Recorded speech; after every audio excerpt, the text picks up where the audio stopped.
Saya Kris Haji, masih sebagai Ketua Umum Yayasan Mata Seger Masyarakat Pecinta Sejarah dan Budaya Gresik. Untuk ngawalinya sebelum 2010 itu banyak tokoh-tokoh Gresik, sejarawan, budayawan, dosen, guru, mahasiswa itu ada acara rebuan di Kampung Kemasan. Kemudian tanggal 10 November 2010 ketika kita berkumpul di sebuah desa yang namanya Desa Lumpur, itu akhirnya kita sepakat untuk menjadikan sebuah komunitas perkumpulan diskusi disebut dengan nama Masyarakat Pecinta Sejarah dan Budaya Gresik, disingkat Mata Seger. Maka dipilihlah dibentuk sebuah yayasan pada tahun 2014. Kita menyampaikannya lewat media online. Awal dulu sebelum ada medsos seperti sekarang ini, kita menggunakan website atau weblog. Nah, kalau ada yang punya minat pengen bergabung, syaratnya cuma satu, mencintai sejarah dan budaya Gresik. Selain ketua, wakil ketua, sekretaris bendahara, ada beberapa divisi. Ada divisi rumah literasi, bekerja untuk upaya terkait literasi, baik itu memberdayakan perpustakaan, mau sekolah, mau desa, mau mana saja, baik secara fisik maupun secara teoretik. Kemudian ada divisi penerbitan, Mata Seger Foundation.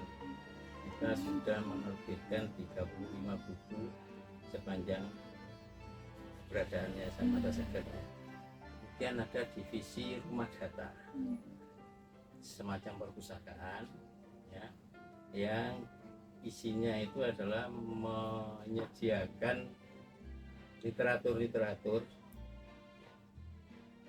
buku-buku yang terkait dengan kebutuhan penelitian.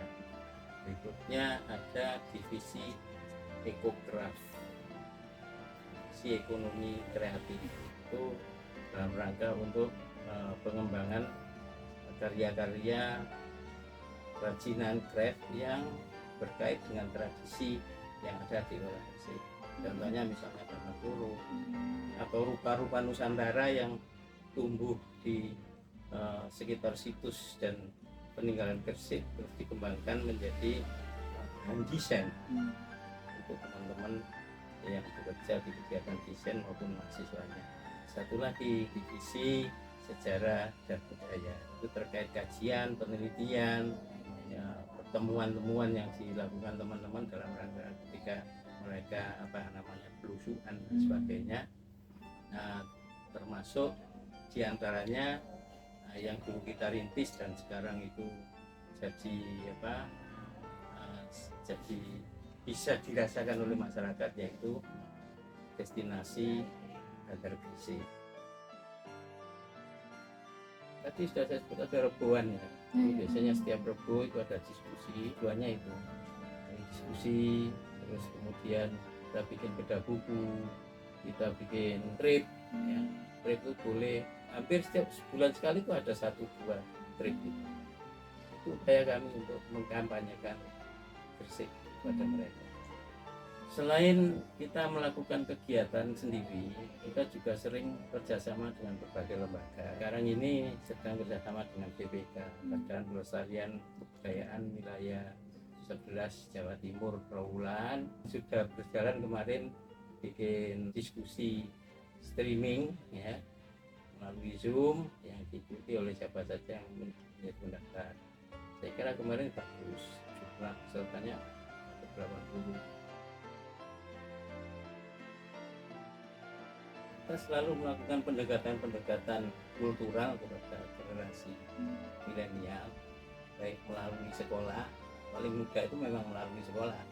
Generasi itu kumpul kan, TK, SD, SMP sudah dikenalkan tentang budaya Gresik.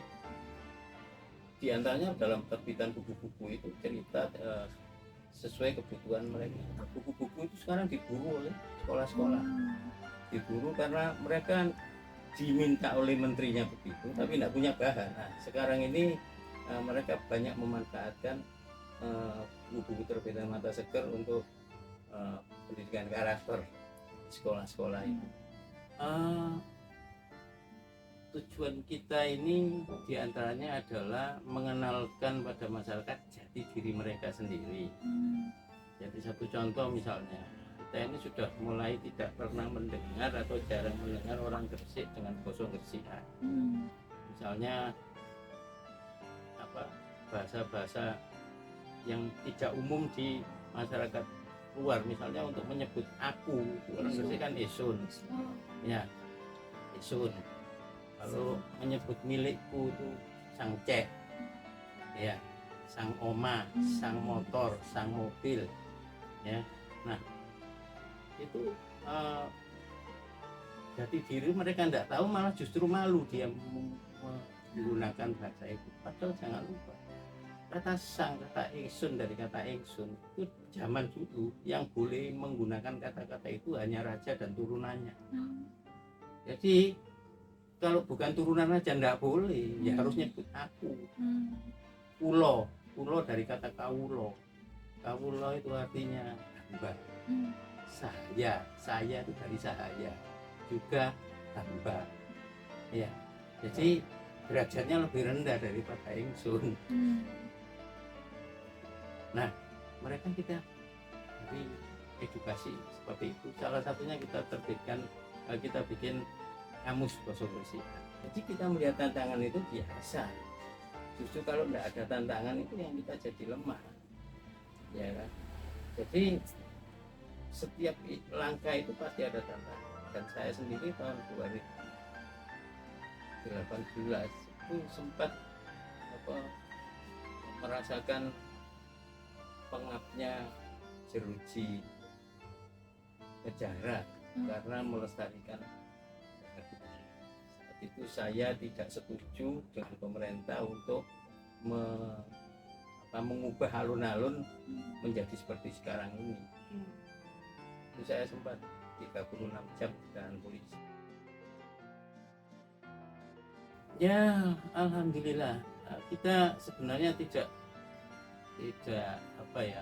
mengharapkan apresiasi, pujian-pujian masyarakat. Kembali pada nama kita sendiri, masyarakat pecinta. Jadi kalau kita ini pecinta, itu apapun kita berikan.